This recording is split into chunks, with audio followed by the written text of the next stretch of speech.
Last things last. And you see, the reason why I did this, boy, is because it's on Netflix. And because of the situation that we're in, it's kind of like, well, Netflix is like the go-to place when it comes to new shit now. So I'm not asking for nothing. I'm not asking for any praise, nothing like that. But I went into that fire. I went into that fire for y'all. Came out of it alive, scarred, basically. After seeing a movie called Coffee and Kareem, which is the latest feature to come out of Netflix. Right, came out last Friday. It was recorded April the 3rd. And here's the thing. Well, I know you didn't see it, so I will take it away and do all the stuff, right? I was hesitant on watching the trailer fit, but I did watch the trailer fit. So yes, I didn't go in blind. I knew exactly what to expect from it. I knew that the movie was going to be trash. It could be my kind of trash though, but it wasn't my kind of trash. Right. It was just trash. It was just bullshit. Straight through, right? Okay, sorry. Start. Just like y'all do that one time. It's bullshit, right? Before we begin, before we begin, does anyone want to get out, right? Before we begin, is it better or worse than Spencer Fire? Spencer Unlocked or whatever the fuck that was. So Spencer Confidential, which we didn't review, but I saw it. I loved the fact, and it actually is worse than Spencer Confidential. Wow. No, because okay. So as you brought up Spencer Confidential, because we kind of had to tie it back to it. I'll get into it. Don't worry. I wouldn't forget. So Spencer Confidential, right, is, well, for those who don't know, is an attempt at a neo-noir mystery action film. You know what I mean? They try to do the whole detective thing, right? They have Marky Mark, and it's him and Peter Berg with the 5th collaboration together. So it's Wahlberg, haha, get it right? And it's Winston Duke together, and they go in for this buddy cop thing kinda that didn't really work. But the reason why that shouldn't work for me though is that I know they were going for the sleuth film, the gumshoe vibe now, you know what I mean? The hard-nosed detective, the Philip Marlowe kind of stuff, right? But they modernize it. So he will pull, like, he's the guy who talks shit first and then, pull out guns later, that kind of vibe now. And usually he would get into a situation that starts off simple, like, oh, it's a robbery or it's a murder, whatever it is. And then the deeper he goes, people who he trusts turn their back on him or they beat him up and stuff like that. It's that whole neo-noir stuff, right? But they just play it in this basic, generic, and boring way. So yeah, I was just like looking at my watch like, dog, anything gonna happen in this show, right? There were a couple of action scenes here or there. It's like, dog, anything gonna happen in this show? So I don't know if you saw Spencer Confidential, but yeah, I could not care about the show at all, Jen. Even Winston Duke, I mean, the man try, he do his best, Jen, but nah, that show was just a failure for me. It just didn't do what it was supposed to do, in my opinion. But you saw Spencer Confidential, right? No, I ain't watch it. Okay, well, you brought it up, so I assume you saw it. I know it was bullshit, but I said is that I just wanted to see how was the quality of these shows. Oh, okay, that coming out from Netflix. I got you. Loser, my baby. What going on? Yeah, especially with these big names in it, because yeah, I mean, look, all right. So let me just get into what these stories are about, right? So we are introduced to the character of James Coffey, which right off the bat sounds like, oh, he's like this tough, detective, this cop, basically, right? You know what I mean? It is, especially when you have like some name that stands out, like, oh, he's Mr. Coffey or James Coffey, you know what I mean? So you expected to see when the boss balls out, Coffee, you know what I mean? But I don't think they had that in the movie. I'll talk about the boss in a bit, right? But anyway, he's played by Ed Helms, who I have no problem with as an actor, as a comic actor. I just find that the movies he picks tends to be kind of ass, right? That's just me. Like ever since I saw him in a little movie back in 2011, I believe it was, called Vacation. That was the remake of National Lampoon's Vacation.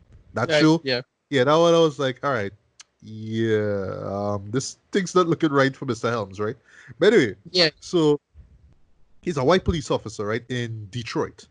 And he has a relationship with a black woman named Vanessa, who's played by McGill Taraji P. Henson.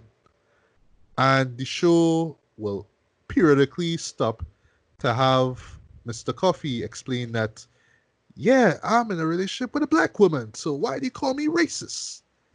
And this is like some sort of bit. Oh, he's a white cop and he's banging a black woman. Why? Because white cops are bad, right? White cops are the devil, right? Apparently, in the world of this movie, in 2020, right? But anyway, um, the son of Vanessa is a bratty motherfucker called Kareem, Right. who is played by a guy called, assuming this is his first time film, Terrence Little Gun High. Okay. And right off that name alone and his looks alone, because he's a big kid, right? He's a little chubby. He has these dreads and all that kind of stuff.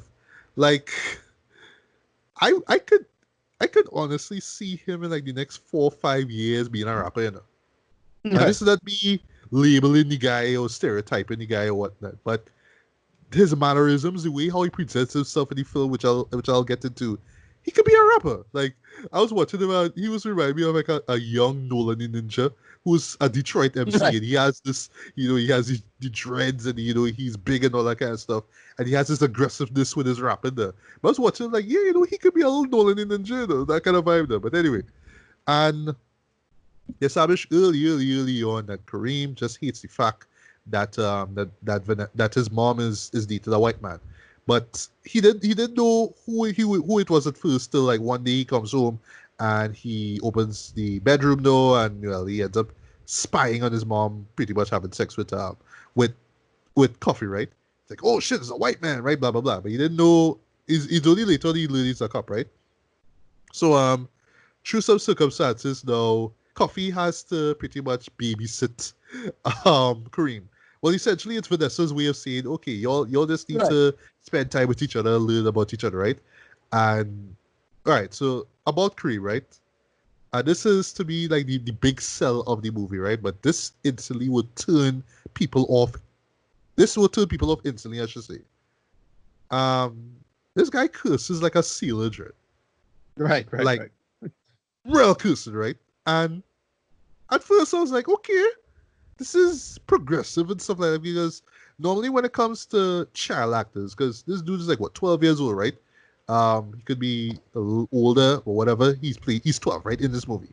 When it comes to stuff like that, these bratty characters, these bratty little kids, what I mean? It's kind of like, ooh, what I mean? This is kind of different. Wow, what I mean? All that kind of stuff. But him just being vulgar, what I mean? Always cursing, always saying fuck shit, pussy, all that kind of stuff. I mean? Right. Right. Right. Instantly, what I mean? It's like, oh my God, this is so out there. Wow. We this new age. Oh my God, we have kids cursing on screen now. Wow.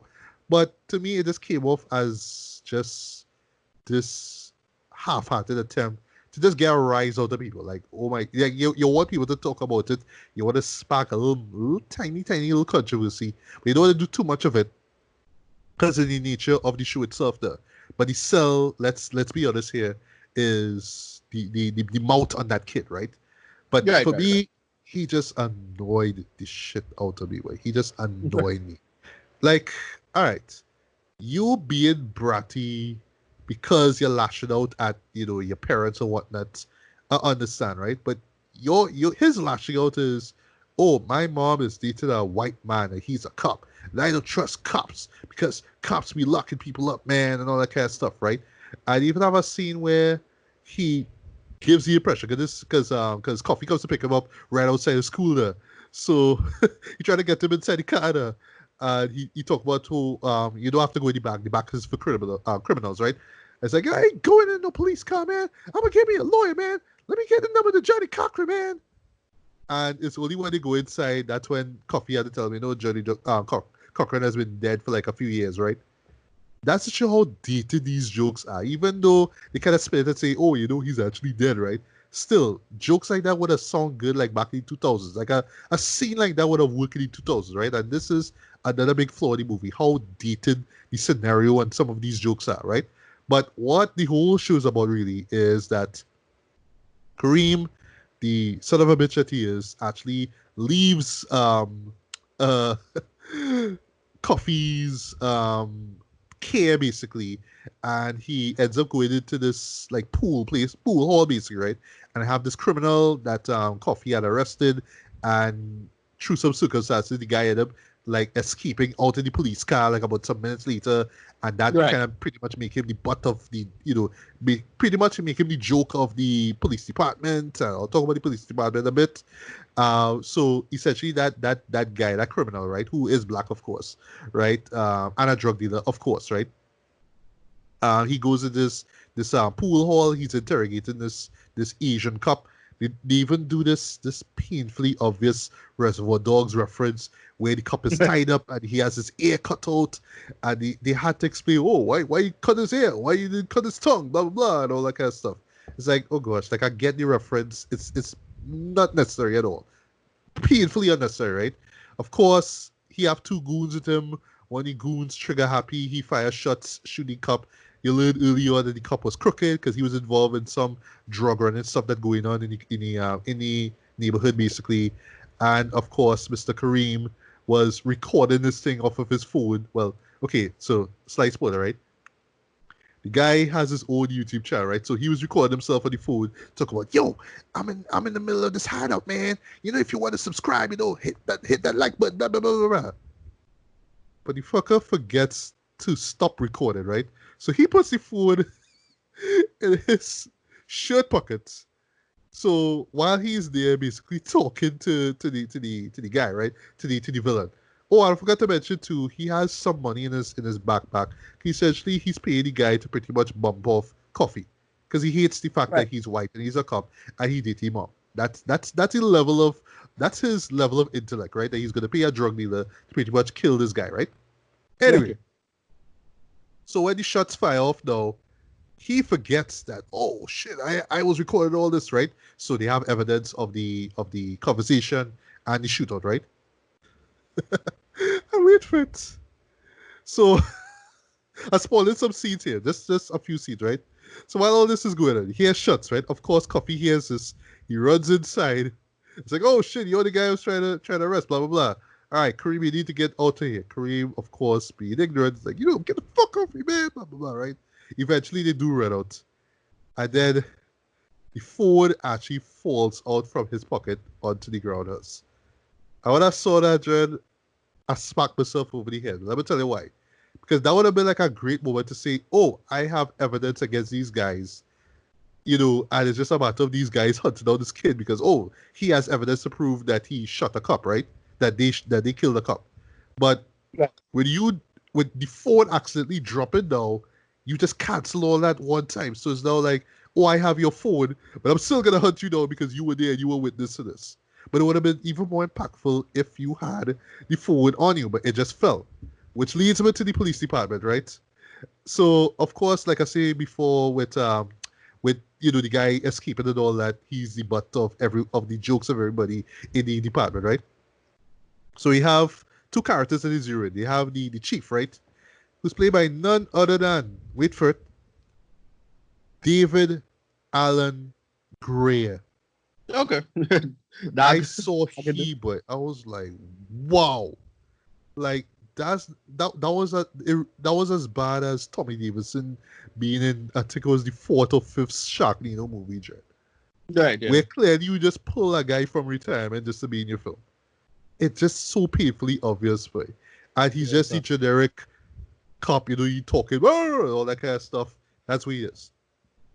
And then we have, and I was shocked that she was in this movie too. We have this white policewoman basically, right? And she job basically is just to shut up Coffee at every given moment. She's played by Betty Gilpin. Okay. Right. Okay. Right. Yeah, Betty Gilpin's in this You shit can from. too. McGill Yeah. from Glow and Yeah. the Hunt, Hunt. which Yeah. which we talked about as being the best character in the whole show. Speaking of best character, She's the worst character in this movie. The worst, the Sorry. absolute worst. Mainly because, and I can't say this word here because I hope that there are female listeners out there. out there. So I can't say the C word, but yeah, essentially she's a C word. Okay. From second one, scene one, Yes. word one, she is just a straight up C wordless. Like in the worst way. Like at first it's like, oh, you're just taking the piss out of him. You know what I mean? In that kind of Brooklyn Nine-Nine kind of a way. Like, Right. or she tried to be like, Rosa, for example, where she all cynical and whatnot. But that's a character, right? But in this case here, she just taking the piss out of this guy because it's Ed Helms. And, he just looks like that character you just want to shit up. Yes, I am. He But nerdy, always nerdy. Yeah. yeah, but still, there is no purpose to her except to just talk shit about it, right? Going as far as talk about, oh, you know what I mean? Like, call him a pussy and all that kind of stuff, right? And then they reveal something, and I mean, I know you were gonna say it here, but it's not a surprise at all. Yes, she is involved in a way in the whole drug and stuff. And then Right. when that character changed turned, way, it was just from bad to worse, man, because she was just like Yes, just this not even one dimensional. It's just half dimensional, loud mouthed yes. C word, but just more aggressive than before. Which I mean, I guess it works to the type of character she play, but just being so unlikable, boy, it just took me out of the show. Like every time she was just on screen, I just like I would just see them with anger and dread, right? So, long story short, these guys are after Coffee and Kareem, hence the title. Haha, get it, Coffee and Kareem, get it? Haha, Yes, because yes. it's about race. Because he's dating Yeah, a yeah, black yeah. woman, and the movie stops to tell you that he's dating a black woman. Ha ha ha ha ha. Right? And it's him. Why they're on the run basically, and of course Taraji gets involved in it because of course she have to have they have to give us something to do, right? You know what I mean? She can't just be a loud black woman and a sassy black woman in this movie, right? They'll give us something to do, right? Which I'll talk about. And while all this is going on, hopefully, they might have a bond. They might become friends and whatnot. But my God, it's take a long, long while to get there, Trent, because it's basically Kareem just shitting up Coffee taking shit. Kareem kind of telling him that you need to stop acting like a pussy. You gotta be all tough, man. Like you, a 12-year-old black kid, have to tell this white cop, oh, he has to be tough, you know what I mean? And he has to play it in the worst way, in this real over the top way, like, oh, I'm trying to be tough and all that kind of stuff too. There's even a moment that I wondered, like, in retrospect, how people will take this when they say they have to be tough and gay at the same time. Because if you tell somebody something over the top again, like, oh, I'm gonna marry you, and then I'm gonna tell your folks that we're gonna get married, man, or something along that line. It Wait, makes is that you, what it character makes it is? makes it crazy. It makes it seem crazy if you appear Okay. tough and gay. Oh, No, that's a joke. that's a joke. There's no openly gay Okay, characters in the wow. movie that I could pick Oh, up, but they just throw that there for laughs. I really feel you. I just hate shit like that, by the way. Yeah, I like really hate shit like that. like It's dog, pretty like worst. Okay. it not even funny. Yeah. It's some shit that they could have get You away know, with like in this remind thousands. me of a little bit. It does remind me of a little bit. Remember Steve Martin and Queen Latifah movie? Remember that? Oh my God, bring it down the house. Right out the house, right? Same Woo! race stuff, but it, like one guy is super corny and a goofball, and that's the joke. Now the joke is, I try to do black things probably. You can show you how to do some black shit in this, right? Yeah, not really, but it's the whole Okay. tough guy stuff that he have to do. Well, thankfully he doesn't have to do the black guy stuff. Well, thankfully, right? Okay. But yeah, but jumping into the review here, But um, you don't do that. You don't say anything like some black slang or push drizzle or nothing like that. oh You sure? he does say something early on. Okay. I forgot what it was, but Okay. So they keep Taraji that character coming. ended up saying, just hold off on the BT or something along that line. Just paraphrase it here. Okay. Like, yeah, take it easy on the BT. And that's it. Okay. Yeah, Okay. so Okay. That's because so it's bad. early on, in the sorry, he's trying his hardest not to come off like, oh, I need to talk black slang to be cool and be down with you, right? He's trying to Right. be himself, but the problem is people don't like him as himself. So Right. that's kind of the joke there, you know what I mean? And what we get here is just essentially this action comedy because yes, there is action. It is very, very, very over the top. Yeah, like I mean, just off the cursing alone, this would have been an hour. But yeah, off the level of violence in this movie because it's so ridiculous, like close to borderline grindhouse level violence in this thread. And you could tell that they're going for laughs, like, oh, this is so over the top. You have to laugh at how ridiculous it all is. But I just watched even the action scenes. I just watch is like you're just trying to get a rise out of it, and that to me is just what the whole show is. You try to get a rise out of me. Oh, look at this black kid who's 12 years old and he curses like a sailor. Let's, you know what I mean? Wow, look at how shocking and provocative it all is. No, it's not. It's dumb. It's unnecessary. And I just like okay, no disrespect to the actual kid involved. Like I say, I see him becoming a rapper. Maybe next 5 years I can be like, yo, I'm bumping Terrence God high shit, yo, it's dope man, whatever it is, right? And I would like to think that he is from Detroit because he could probably add his own stamp to Detroit hip hop, you know what I mean? Which I do Right. love, by the way. But still, like every time he was on screen, I just imagine myself like pulling out a belt like a leather belt and just giving this man a good old fashioned cut ass shit. But here's the thing though. Here's the funny part about this, right? About his character in particular. I was Right. wondering though, like, okay, like clearly parents, especially fathers, right, watching this, or at least parents themselves will watch this and be like, why he like this, blah blah blah blah. Like, you know what I mean? I hope my children don't be like this, you know what I mean? Like, just talking treaty slang here. So yeah, that would be that. Like his character alone will come off kind of offensive there, but I don't know if I was watching it. While I was watching this, I was wondering if I just too old for this subject matter, for this material, I should say. Because I imagine like if I was like I don't know, 12 years old, I guess, like it was still the 90s and stuff like South Park was new and fresh. Right. I'd have been like Okay. laughing my ass off for this too. Right. But So like I don't know in okay. 2020 with I my mindset now, and I'm not right. saying like I'm a father and all that, but still, as a grown man watching this, it's just like, dude, you just real obnoxious, way. I was wondering how popular it is. I don't know how popular this was, but I was thinking the only way this could be popular is if it in the vein of something like a water boy, or that shit now, where Or where he where doesn't know he's obnoxious, but that's kind of the right. charm of, I Right. guess. So you're wondering, right? Like how it have an internet meme called "I am 14. This is funny," now. So Right. it's perfect for that audience. Yeah, That yeah, yeah. Perhaps, that perhaps, perhaps. because I Yeah. see that I see the show trending and I was like, people like this.